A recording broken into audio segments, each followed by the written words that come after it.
Wow, आज आपण पुन्हा करणार आहे हिटलेस कर्ल्स, पण मागच्या वेळेस आपण ओढणीने केलं तर ह्यावेळेस आपण करणार आहे हे यूज करून. हा होणार आहे हिटलेस कर्ल्सचा पार्ट 2. हे तर असे 3 होते, पण आता माझ्याकडे 2च राहिले आहे, कारण की ते खूप दिवसापासून प्रोडक्ट आलेला आहे आणि तिसरं वाला कुठे हरवून गेलं मला माहित नाहीये. तर पहिल्यांदा आपल्याला आपल्या केसांवरती पाणी स्प्रे करून घ्यायचं आहे आणि याच्यानंतर आता आपल्याला करायचं आहे मिडल पार्टीशन. पुढून हे असं ठेवायचं आहे आणि मागून आपल्याला झिगझॅग मध्ये करायचं आहे. आपल्याला हे लावायचे आहे 3 सेक्शन मध्ये. तर सगळ्यात पहिल्यांदा असणार आहे आपला हा पुढचा सेक्शन. इथून आपल्याला केस पूर्ण असे काढून घ्यायचे. आपण थोडेसे विंचरून घेणार आहोत.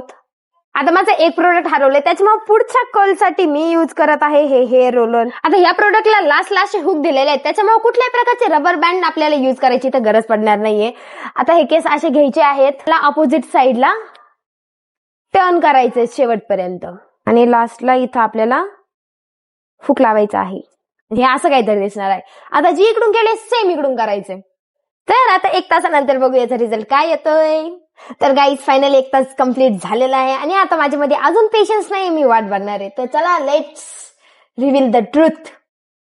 आणि हे मी असं पाहिलंय की काढताना असं टर्न करून काढायचं आहे, डायरेक्ट काढायचं नाहीये.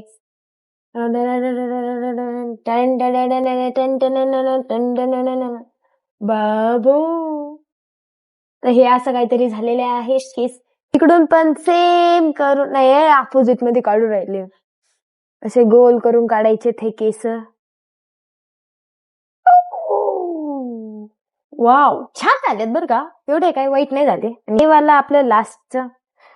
तर हे आहे याचा फायनल रिझल्ट. तुम्हाला हे कसं वाटलं मला नक्की कमेंट करून सांगा. आजसाठी एवढंच, बाय.